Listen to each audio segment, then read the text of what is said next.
Russ. Yeah, we're back out on the road again. So what are we riding today? Take a guess. Yeah, it's the Magicycle Commuter Bike. Now, as you might know, the only issue I really had with this bike was I was leaning forward a little bit too much, in my opinion, and it was tiring out my arms. So I wanted something a little bit higher up, so I wouldn't have to lean down so much and maybe bring that handlebar closer to me. So I went on Amazon and bought a new adjustable stem. So if you take a look at the bike, you're going to see this is now higher because the whole stem has been changed over. I'll pull over, I'll let you see what that looks like. Let me go over here. We'll get off the street for a second here.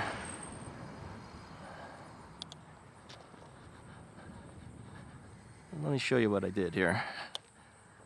Get off the bike. All right, let's put this down here. Can you guys see what I did here? This bike tends to lean one way or the other. Let me see, let me just leave it down here. All right, take a look at this. I changed out this entire stem here. So to do that, you take this top cap off, just unscrew that, then unscrew these two bolts here, and this whole section will come out. And then all I did is I took the handlebar off of the old stem, put this one on, and this is adjustable right over here. So I can change the angle of this, but I decided to leave it up as high as I could. I could go back a little bit more, it could be like 90 degrees, but gave it a little forward look so it didn't look so bad.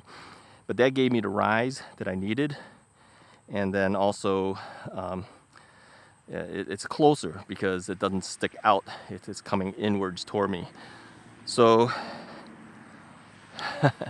well, let's continue this way. I was just going to ride the streets, but we'll come down this way since we're already on it. We'll get off on the next street.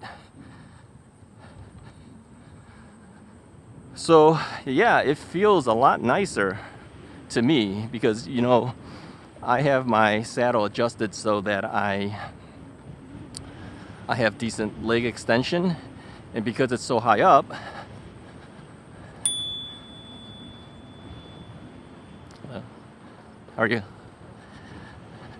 because it's so high up, I didn't want to lean forward further down, you know what I'm saying? This is going to relieve a lot of the tension that I have on my arms as I'm riding this bike. And keep in mind too, because it's the commuter bike, yeah, you don't hear anything, right? Because it's belt driven, there are no gears, it's a single speed bike. It is definitely the quietest bike I have. I call it my stealth mode. So, the car wanted me to go forward, but we'll let them go forward first.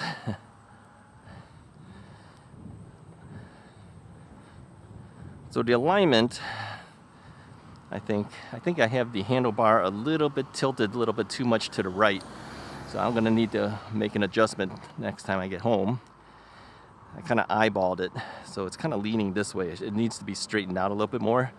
It's okay. I mean, it's not going to hurt me for now, but you know, if I want to be perfectly straight, I got to make that slight adjustment. You know, you kind of eyeball it, and when you ride it, then you know what, oh, it's not right, so you fix it. So how much was the stem? Yeah, that's a good question. I ordered it. I didn't even know what the cost was. I don't know. $18 maybe? Is it? $18, $19? Something like that. It wasn't real expensive. Let's put it this way. It's under $25. Okay, but let's say between $18 and $25. I'll put a link in the description. You can see what it is that I bought. If you ended up buying this bike and you want to do the same thing, you can buy a similar type of stem. I just looked for the least expensive one I could find that seemed to be able to do what I wanted it to do. And yeah, it works. Yeah. Yeah, so, you know, when you're looking at bikes and you say, oh, it would have been nice if this thing was a little higher or something, doesn't mean you can't change it yourself. I mean, the bike is low enough in price as it is that adding an extra $18 to $25 is not a big deal, in my opinion. And now the bike does everything I wanted to do. I am now sitting up more upright. I'm not leaning forward, which means my arms are not going to be as tired out. Now some people will say, you know, you have better transfer of energy if you lean forward a little bit while you're riding. That's probably the design of these commuter bikes, but I'm not into that. I'm just into having some fun on the bike and riding around. So yeah, it's not bad. I prefer to be a little bit more upright, quite frankly. So yeah, you can make modifications to your bikes. Little things make a big difference, I think. Now, I do have some more news to tell you. Now, you may be asking, okay, you've been changing this thing. What about the front fork on the Magicycle Cruiser? Now, we've all known that they sent me a new hydraulic front fork because the new Pro version of the Cruiser has this hydraulic front fork. So they sent me one, but forks don't come with these star nuts. And yeah, they never sent it to me. They said they were, but I never seen it. So I ended up buying my own, which came with the tool that's used to align the star nut in the tube. So I bought that thing, stuck it in there, set it all up. Then I couldn't find the cap. You know, I took that thing off almost like a month ago or something. I don't know how long it's been. So I couldn't find the cap. So I had to order the cap. And so I installed the star nut, I installed the whole thing, and yeah, it was a problem. The front fork was kind of loose inside the tube, inside the head tube. So I said, something's not right here. So I played around with it for a couple hours, trying to get it right, putting in the bearings and everything, but it kept feeling like it was looser than it should be. I had made my adjustments for the star nut and everything, and still couldn't do it right. So I said, you know what? I'm not going to hassle this anymore. I've waited so long with it, and so I put back the old fork. Now, it's not like I don't know what I'm doing, because putting back the old fork went in perfectly. I mean, it didn't have any issue going right back in. So I kept thinking, I don't think it's me. I think it's the fork. Something about it just didn't seem to line up right. So in the end, my semi-pro version is no longer a semi-pro. My Cruiser is now a wannabe pro. Doesn't really matter. I mean, whether that has a standard spring suspension type of thing or whether it's hydraulic, it doesn't really matter to me. I don't have the need really for it to be a special type of suspension anyway, because you know, I ride mostly streets like this. I ride pavement, paths that are paved. I don't really go on things that's going to be that bouncy anyway. So thank you to Magicycle for trying, but yeah, I went back to the original. I'll take the Cruiser out again one of these days, but a whole bunch of review bikes had come in wanting my attention now, so I don't have time to play with it anyway. But it is put back together, and I will ride it again for pleasure rides at this point until all those review bikes are done with. Let's take a ride over here. I find it hard sometimes to do a hand signal while I'm trying to hit the brakes, or if you had a throttle and the like. But the commuter bike, as you know, is if you don't pedal, you don't move. It is a bike that requires you to pedal. It's okay. And I have 5 levels of pedal assist. I mean, we're going almost 19, 20 miles an hour right now on pedal assist level 3. Let's turn here, see where this goes. So I don't think it's really that big of a deal.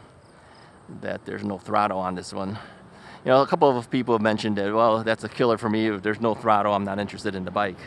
Well, if you need the throttle, then I see it.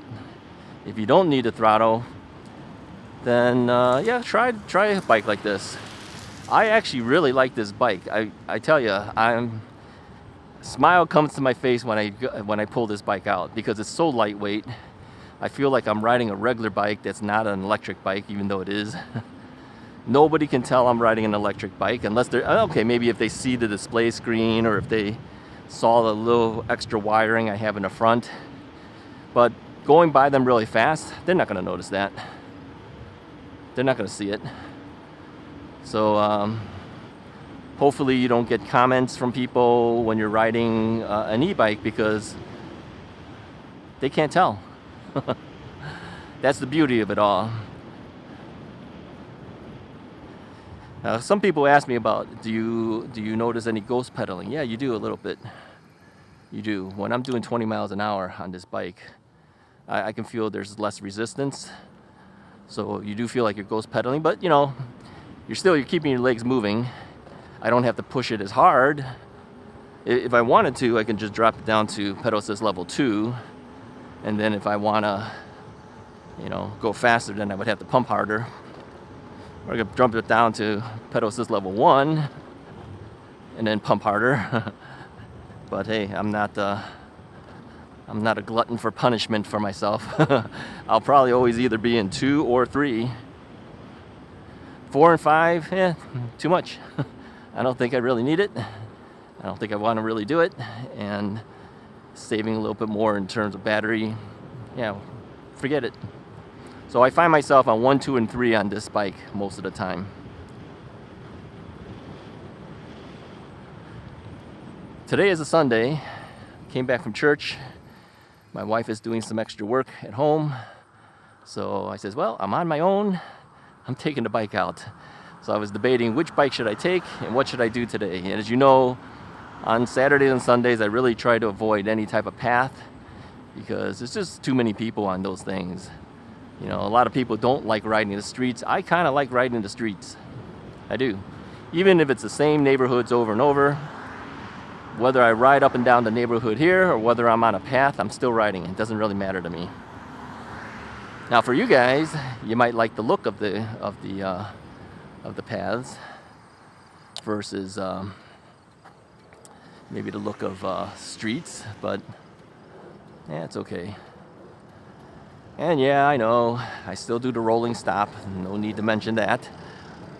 But if there's no cars around or a very minimal amount of cars around or very few people around, yeah, I may roll through a little bit more quickly than I typically might. But I do make the effort to stop. Or slow down, I should say. You'll never actually see a full stop. So it's just the way it is. And I'm not the only one, I'm telling you. If you watch any of the other bike riders on the streets, they're kind of like me, the same way. Some of them are worse, I'm telling you. Some of them don't even make an effort to stop, but I at least make the effort. So, hello.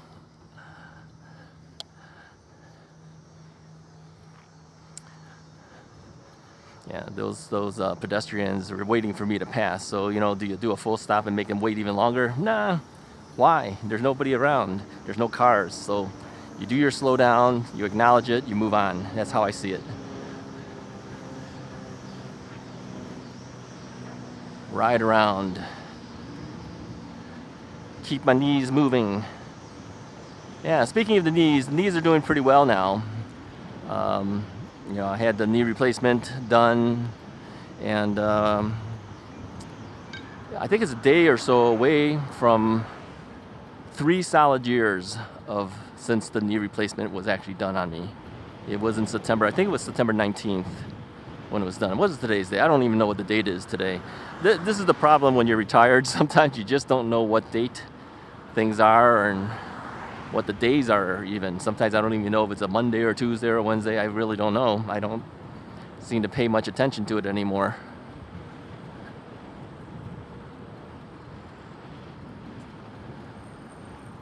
So here's the thing with this bike, as I mentioned, I don't trust the the meter here, because it'll show 5 bars and then it'll start to drop dramatically at the end.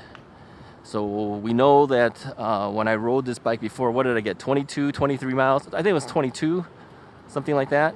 So what I do is I look at my trip odometer. When I get to a certain level and point, I know I have to start heading home. Otherwise, you'll be riding this bike at 0. So no assist. And I could do it. I've done that before where I've dropped this all the way down to 0. So right now I'm at 0. I'm pedaling. I mean, I can feel the resistance. I can feel I'm really slow at this point. I can definitely feel the pain of having to ride it. But look, I'm riding at 0. I can't do that with the other bikes. They're too heavy. So if I was stuck and I had to ride this bike home, could I do it? Yes. But I'm gonna go slow. You know, what are we at? 12 miles an hour? 12.5.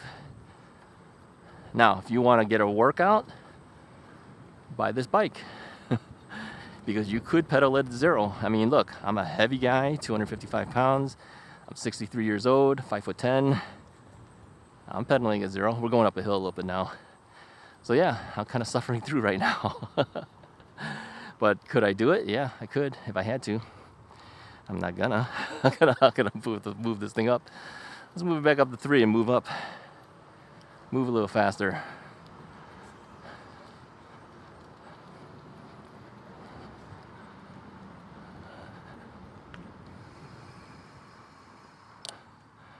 So the thing is with a bike like this, since there's only single speed, you don't have gears on here. If you did a full stop and then had to start up again, it would be a little bit of an effort because you don't have lower gears to help you. So yeah, I'll blow through some stop signs sometimes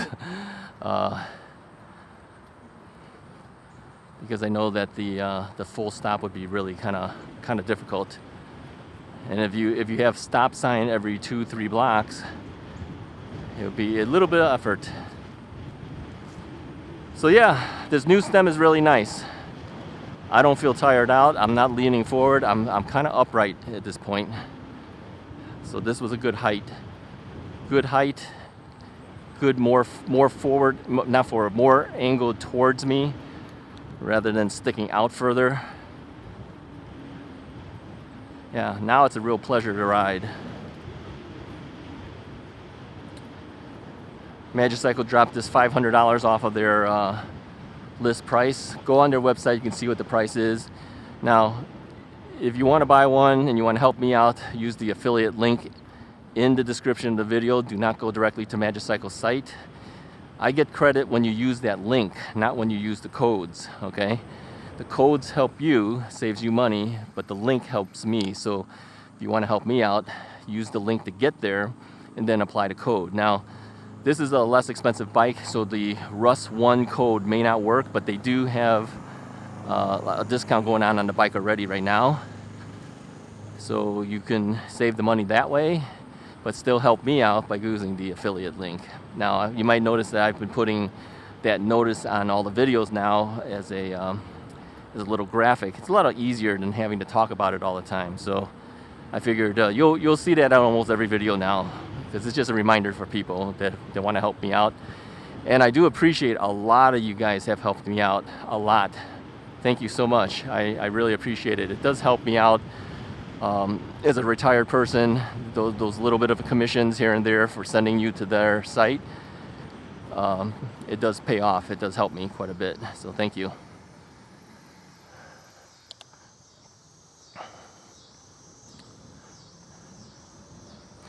All right, so by the time you see this video, a couple more bikes would have come in, and that would be the Jaguar Run D, which is the folding bike from Magicycle, and also the Ocelot Pro, which is the long-awaited 20-inch 95 Newton meter bike. So yeah, that should be in by the time you see this video. I have not, as of me riding on this video, well, I'm not going to go there. Let me keep going this way. Sorry. I'm not going to By the time as I'm riding here, I haven't received those bikes yet, but by the time you see the video, I would have already received the bikes. I have noticed that people have received their Ocelot Pros already, and so yeah, mine's is still coming. I've got a couple more days before it shows up. So for those who've been wondering, you know, do I get bikes before you do? And the answer is no, I don't. There's people who've already gotten the bikes before I've even got mine. So, whoop, this is a cul-de-sac. All right, we gotta go around. Gotta make this turn. I could turn easier on this thin wheel bike than I can on the big fat tire bikes. It's more nimble. And by that I mean I can make quick turns like this, you see? I can't do that on the big fat tire bikes. This really reminds me of the bikes I had when I was like in high school. You know, when we had like those old 10-speed bikes, we used to call them 10 speeds.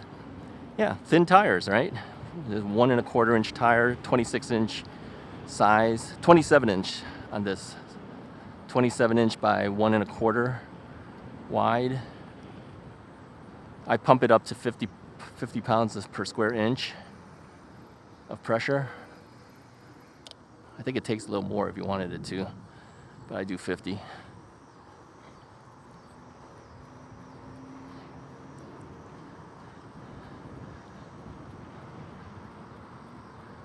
Yeah, this bike will just simply be the bike that I take around town. I mean, it is called a commuter bike, and that's really what I'll be using it for, just kind of commute from place to place. If I just want to hang around the neighborhoods, this is what I'll take.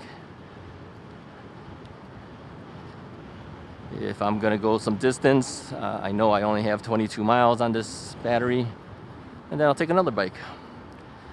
So, yeah, for those who already have an e-bike, this is a nice secondary bike. It is. It's a nice change of pace from your big fat tire bikes. That's what I see it as.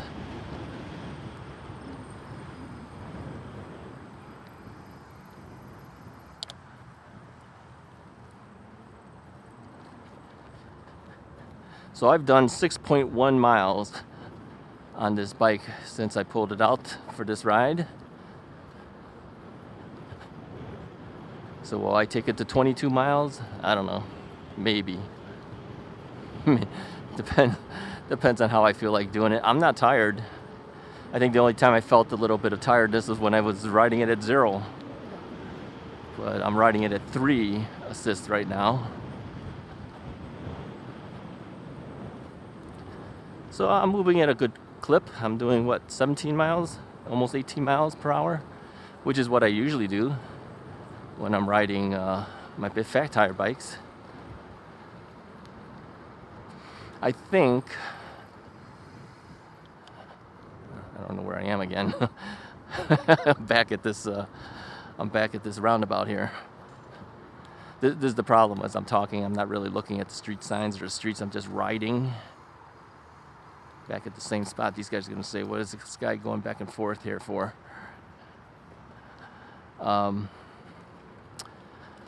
Oftentimes when I take the bikes out, I'll do 18 to 20 miles on average, something like that. Will I do it with these thin tire bikes? Maybe. I don't know. If I have nothing better to do or just feel like give it a ride and take it easy with you guys. Yeah, we might do 18 to 20 miles out of this.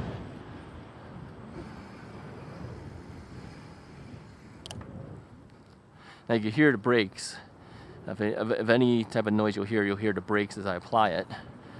But they don't really squeal. Sometimes I've gotten a squeak out of it here and there, but they don't really squeal. Some bikes really squeal.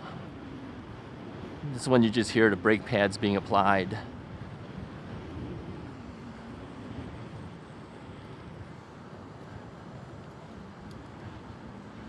All right, where are we? Do we go right? Do we go left? I don't even know. Again, not paying attention. Nope, it should have been right. This is how bad my sense of direction is. All right, we're gonna turn around. I'm not gonna go up to that street up there. Let's just turn around. Now, to hop off this bike and make the turn is actually pretty easy. I could just lift up the bike and flip it around. There's no weight. Then I gotta hobble it a little bit, kind of takes a while to get it started because I don't have a lower gear. But once it's started, I'm fine. Once it's started, I'm moving.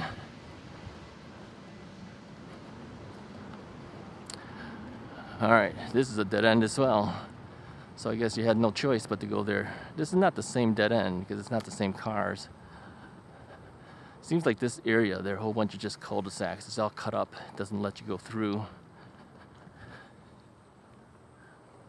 I'm not paying attention. That's the problem. I'm not paying attention. I don't really know the streets here. All right, I think to get out of this, I think we have to take that street. Let's go up to that street. Yeah, I think this bike would benefit if I had the saddle up just another inch or so. That doesn't sound like much, but believe me, just the extra inch or so makes a difference. I feel like I'm a little more scrunched up than I prefer. I mean, when you do the leg extension, you don't want to be totally extended. There's got to be a slight bend in your knee too when you're on your full extension. And I do have that bend, but I think I could stand another inch or so higher.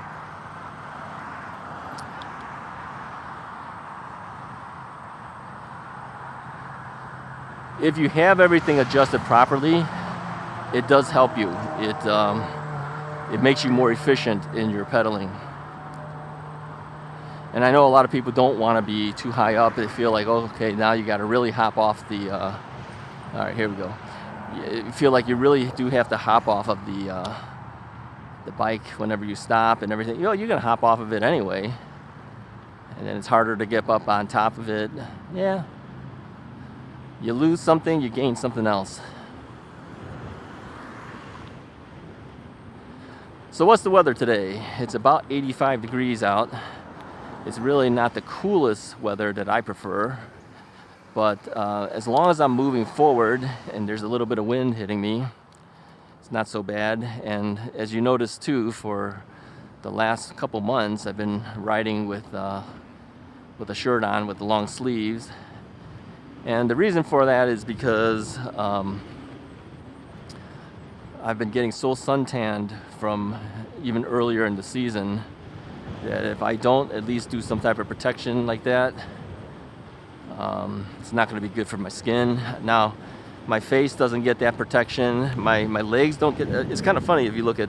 I don't know if you guys can see down here, but if you look at my legs, the knee area is more tanned because that hits the sun more than the bottom parts of the leg. So if I were to extend my leg, for instance, you would notice that my knees look darker than the rest of the thing. And of course, underneath the shorts is so much lighter. So I don't put the sunscreen on, which I really kind of should. I should have been doing that this whole year, but you know, you're sweating and everything. I don't want that stuff all over. It's just like a pain. So I never did it. Eventually I'll pay the price because of it. So you really do want to put up some sunscreen. It's a little too late for the season for me now. It's already tanned up quite a bit.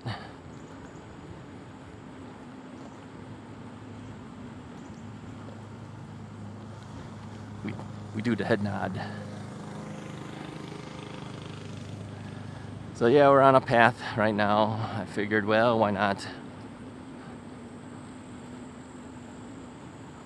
Figured maybe it'll be too hot, people won't be on it. But no, there's people who walk. Yeah, I'm really appreciating this adjustable stem. Bringing that handlebar higher. How much higher is this thing? Maybe 2 inches higher? 2.5? I don't know. I should measure it, but the other handlebar would have been in level with this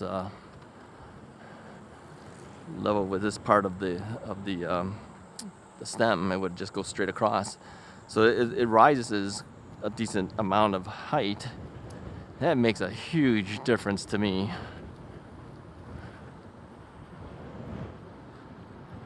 really makes a huge difference. No fault of the designers. You know, they design it according to the way they feel people should be riding this bike, but you know, you customize it to yourself. Everybody does that. You know, I change out the saddle, I do this and that, I add a side mirror, you know, maybe a cell phone holder, that type of thing. I put a bottle on the rear rack. I use zip ties and zip tied it to the rear rack. I don't know, did I ever show you guys that on this bike? I don't think I did. Let me show it to you. Hold on. Well, let me get off of this path. I mean, I don't want other bike riders just because I'm in the way. Let me just get off of it altogether, and I'll show you what I did. I don't think I showed it to you since I did it. I showed it to you on the other bike that I did it to. That would be the Area 13 Blackbird. That one goes vertical. This one has to go on an angle because there is no vertical section of the rear rack. All right, let me see if I can get off over here. At least over here people can see that I'm here and everything.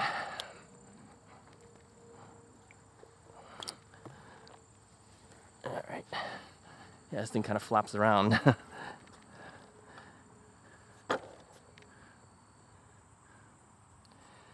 So here's what I did. So I just put a couple zip ties here and zip tied it to the rear rack. Fits well. All right, let's get moving before somebody else comes. Now, this is an incline I'm at, so to get started on this would be kind of hard because I got to push myself a little to kind of get a little momentum first before hopping up onto the seat and then start riding. That is the biggest drawback of a single speed bike. But short of that, the rest of the ride would be perfectly fine. Okay, now I'm back up to regular again. Yeah, you just learn to live with these things, that's all. It's not a big deal.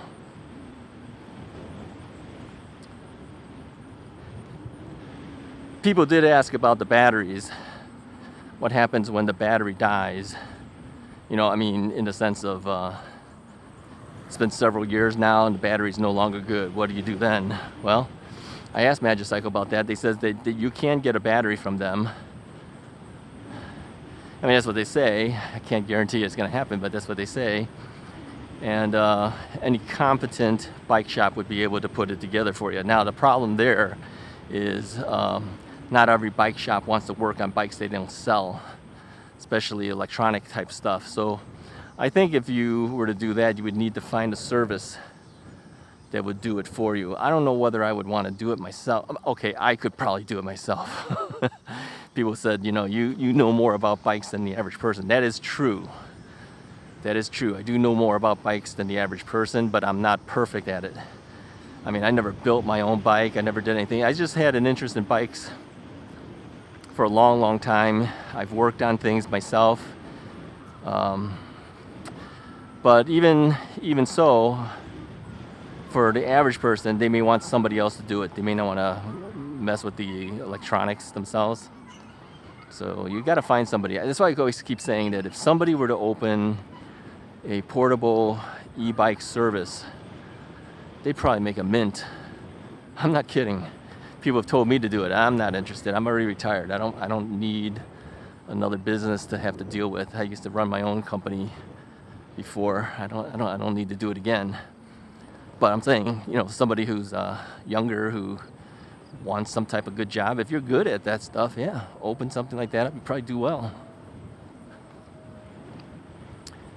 So I've done a lot of stuff on bikes now. I've adjusted derailleurs, I've changed out tires, changed out inner tubes, I've done front and back wheels. I think the only thing I haven't done on an e-bike is actually change out a motor. Like I know Citizen Cycle, he's changed out a motor before, one or two.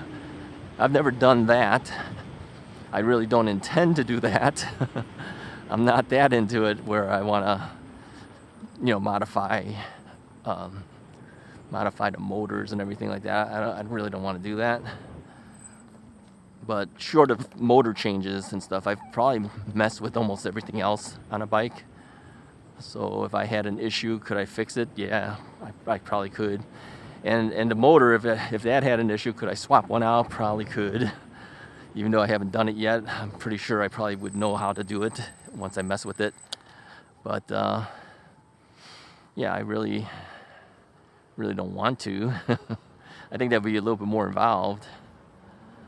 So anyway, where are we at? 9.1 mile. I'm not going to take you through 20 miles of this, okay? 20 miles. Okay, I'm back. Yeah, I made a quick adjustment, a couple quick adjustments to the bike. First off, I tried to correct the handlebar. I said it was off by maybe 5 degrees. Now I think it's off 2 or 3 degrees the other direction. It's a small, subtle change. It's not a real big deal. I'll probably just leave it at this point. You know, trying to get it to be absolutely perfect. It's just a little adjustment here, a little adjustment there. You're always going to be off by a little bit. No big deal. And I adjusted my saddle. I raised it about an inch to maybe 1.25 inches, something like that, maybe. Big difference. Big difference. Just a little bit more makes a big difference to it. I'm higher up, obviously, now by just about another inch, 1.25 inches. Of course, that makes the handlebars feel like it's lower slightly now compared to it was just a moment ago.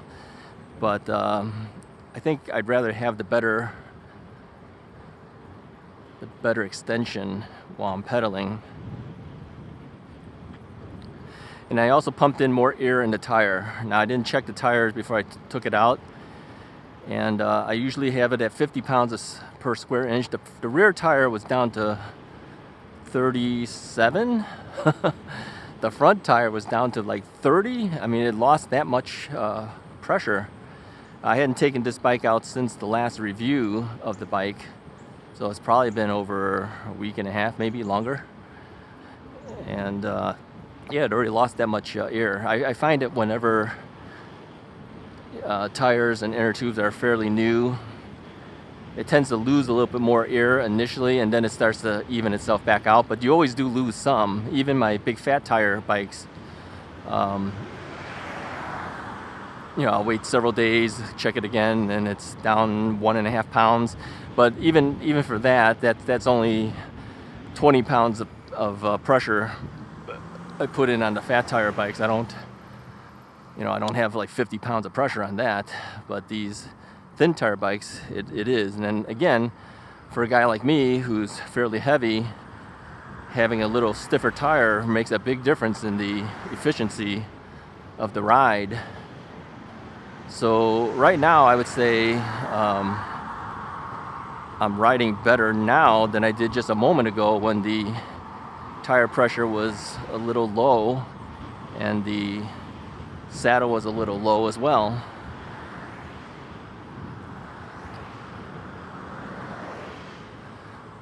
So yeah, I'm leaning a little bit more forward now than I was just a moment ago because of that saddle change, but I think the saddle change is more important for me.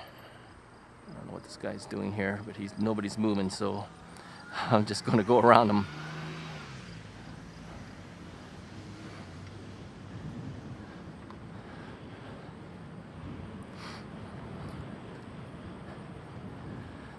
Yeah, I was sweating pretty good when I stopped to make those changes. When there's no wind blowing up against you and it's 85 degrees, yeah, I'm sweating well.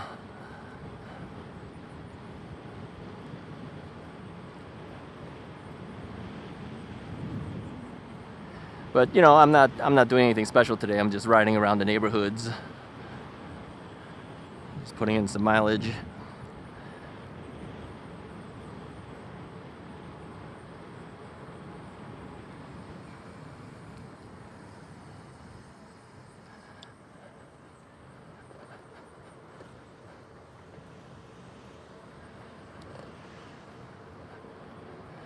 So do you guys do this? Do you guys ride around neighborhoods?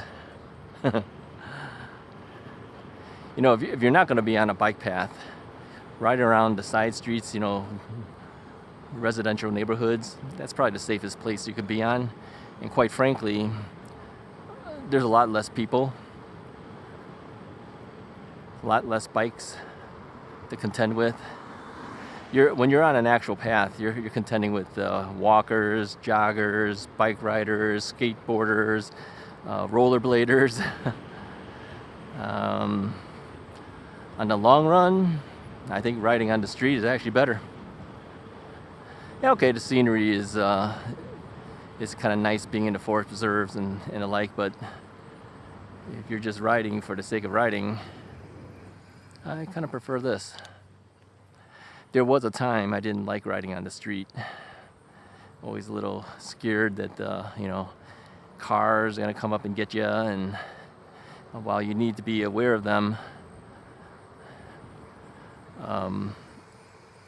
if you follow rules of the road, keep an eye out to see what the drivers are doing, avoid certain type of situations, yeah, you're okay on the streets. This type of street, that is. I'm not talking about, streets that do 45, 50 miles an hour. I don't think I want to be on those. I always try my best to avoid it. There's a few times I have to be on there. If I'm going someplace and there's no other road to take to get there, then you have no option. I don't enjoy it, quite frankly, and I usually go real fast too. If you notice on those streets, I will usually throttle the entire time just to compete with the cars a little bit. And what I mean by competing with cars, I mean try to get off the street as fast as I can. So the faster I ride, the faster I can get out of the situation. That's what I mean by competing with the cars. Now, people have asked in the past about why don't you just ride on the sidewalks? Well, I found out in Illinois you are allowed to ride on sidewalks unless specifically prohibited in your particular area. And I thought we were prohibited, but found out later that we really are not. However, e-bikes are prohibited on the sidewalks, I found out. So if you have a regular bike, a non-electric bike, you could ride on the street or on the sidewalk. Let's turn here. But if you're riding an e-bike, you're not allowed. These rules are kind of varied, it seems. Everyone has a different opinion of what is correct and what isn't. But that was what I read. And so whether that particular website was correct or not, that's what I read.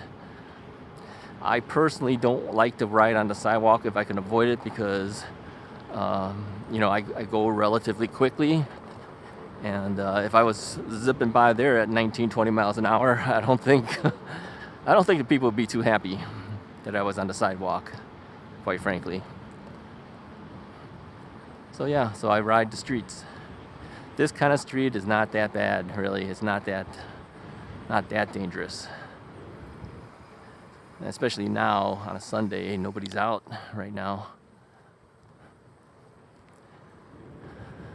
So anyway, I just wanted to put a couple of more comments in before I do a final sign-off today. Let you know what had happened with the bike. The stem is helpful, definitely helpful. And now that I've raised the saddle up another 1.5 inches, definitely necessary. Otherwise, think about it. I would be, I don't know if you guys can see this. See that down there? I would be leaning that much further down if I didn't have the stem raising the handlebar up a little bit. And it is actually bringing it slightly closer for me than the original stem. Slightly, not much, but slightly. So it'll be in the description of the video if you bought one of these bikes or if you have a bike similar. Keep in mind that when you buy these things, there's a size for this dimension right here, this dimension here. That opening here, and then there's a size for your handlebar. Now, this particular handlebar is wider over here than it is over here. It's really thin over here. The first one I bought the wrong size. I thought I had made the decision correctly, but this was fatter than that thing could handle, so I had to return that one and order another one, which is fatter over here. But I'll put the one that's made for this particular bike. Now, if you buy one for your own bike, you got to make sure your dimensions of your handlebar is the same as the one for the Magicycle. Okay, so I'm going to put the one that fits the Magicycle Commuter Bike. Check your own to see if this dimension is different or if that dimension is different for that stem. Okay? All right, anyways, I appreciate you guys watching again. Stay tuned for more rides. There's more reviews coming up. I have to finish a bunch of review bikes. Oh, by the way, too, before I totally sign off here, more requests from me to do more bike reviews. I have put a stop to that at this point. I think I have enough for this year. Like I said, the reviews take more time and effort to do than it is just riding and talking to you guys. And I'm backing up as it is, so I've told those other companies that keep me in mind maybe in the future, but right now I'm maxed out for the year at this point, I think. Now, of course, if some major company offered their bike to me, like a major brand, then maybe it'd be hard to say no at that point. But as far as all the other brands that I haven't heard of before, or maybe doesn't really grab my fancy that much, yeah, I've been turning all those down at this point. All right, good enough. I'll talk to you guys next time.